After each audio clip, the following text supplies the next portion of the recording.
So hey guys, welcome back to my YouTube channel, welcome back to another video. So आज की video में हम discuss करेंगे कि जो क्लास 12 की ऑर्गेनिक केमिस्ट्री होती है ना, हम उससे कैसे टैकल करें। बेसिकली ऑर्गेनिक केमिस्ट्री होती है ना, वो सबको टफ लगती है। जब मैं 12th में था मुझे भी दिक्कत आई थी ऑर्गेनिक केमिस्ट्री में, बट एक अच्छी प्रॉपर प्लानिंग और एक प्रॉपर प्लॉटिंग के साथ ना आप ऑर्गेनिक केमिस्ट्री को स्ट्रॉन्ग कर सकते हो। मैं आपको बताने वाला हूँ जो टिप्स मैंने फॉलो की थी पर्सनली अपनी क्लास 12 की जर्नी के दौरान, जिससे I can able to score 94 marks in chemistry and organic chemistry मेरी काफ़ी स्ट्रॉन्ग हो चुकी थी। सो स्टार्ट करते हैं। सबसे पहले ना ऑर्गेनिक केमिस्ट्री आप स्टार्ट करोगे, सबसे पहले आपको क्लास 11th के बेसिक्स क्लियर होने चाहिए। वो हाइड्रोकार्बन वाले चैप्टर में जो हमने पढ़े थे और जो इफेक्ट्स पढ़े थे हमने, वो resonance effect, inductive effect, what are carbocations, what are carbanions, वो आपको क्लियर होने चाहिए। बेसिकली आप एक बार गो थ्रू कर लो, आपको रिमाइंड हो जाएगा। ठीक है। तो सेकेंड, जो एनसीईआरटी होती है ना, दैट इज़ बाइबल। अपनी एनसीईआरटी को ना स्ट्रॉन्ग बनाओ। कहीं से आप रेफरेंस बुक मत लो, पहले अपनी एनसीईआरटी को स्ट्रॉन्ग बनाओ प्लीज़। और एनसीईआरटी में जो रिएक्शंस होती है और नेम रिएक्शन होती है, आप उन्हें स्ट्रॉन्ग करो। इंपॉर्टेंट पॉइंट्स, इंपॉर्टेंट रिएजेंट्स और एक्सेप्शंस होती है ना, प्लीज़ उनमें इनका यूज़ किया करो, हाइलाइटर्स का। इंपॉर्टेंट पॉइंट्स को हाईलाइट किया करो। जब आप रिवीजन करने बैठोगे ना एग्जाम्स के दौरान, तो आपको एक क्विक रिकैप मिल जाएगा कि ये इंपॉर्टेंट है। ठीक है। और एनसीईआरटी से ही क्वेश्चंस एग्जाम में उठ के आते हैं, इसलिए बार बार बोल रहा हूँ, अपनी एनसीईआरटी को पहले स्ट्रॉन्ग करो।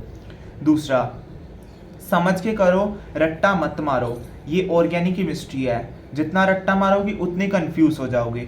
सो पहले समझो रिएक्शन कैसे हो रही है, कौन सा इफेक्ट लग रहा है, इंडक्टिव इफेक्ट है, रेजोनेंस इफेक्ट है, कार्बोकेटायन है, कार्बो एनायन है, स्टेबिलिटी ऑर्डर समझो, कौन सा मैकेनिज्म है, वो सब कुछ समझो। जब आप रिएक्शन को समझ जाओगे ना, तो वो रिएक्शन आपके लिए ऑटोमेटिकली ईजी हो जाएगी यार।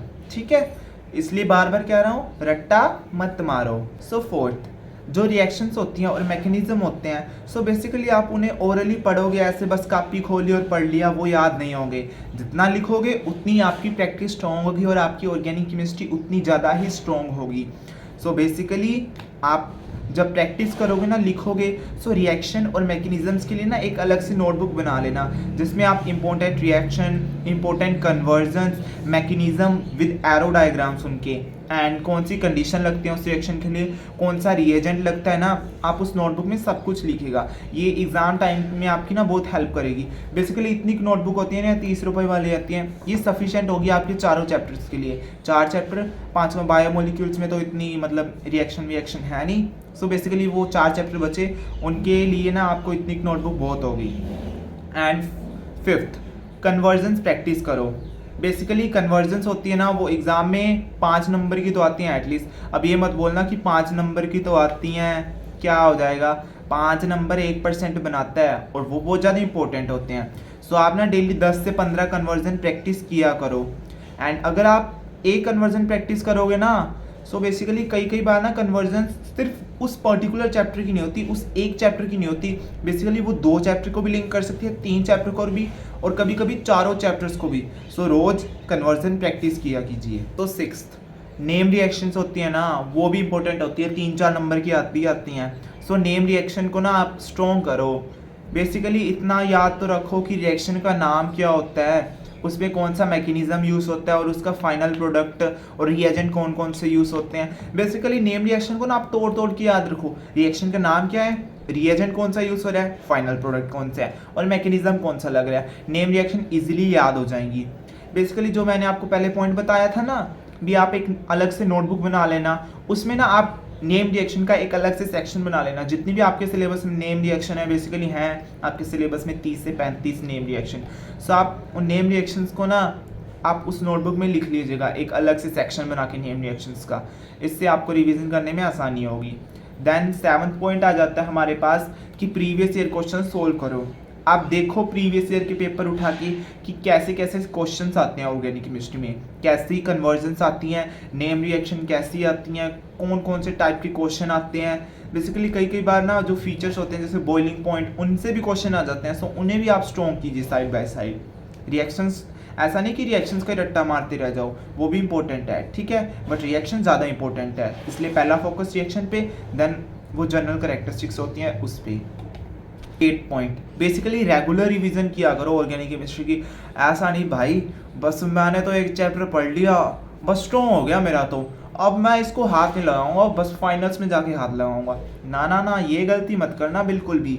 ऑर्गेनिक केमिस्ट्री ना वोलेटाइल सब्सटेंसेस की तरह होती है। वोलेटाइल सब्सटेंस मतलब ऐसे ना भाप की तरह दिमाग में होती है ना केमिस्ट्री, हमारा दिमाग होता है ऐसे भाप की तरह उड़ जाती है, वोलेटाइल होती है केमिस्ट्री भी।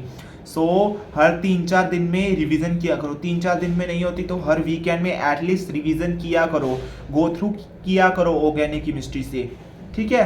फ्लैश कार्ड्स या माइंड मैप्स का यूज़ किया करो, ओके।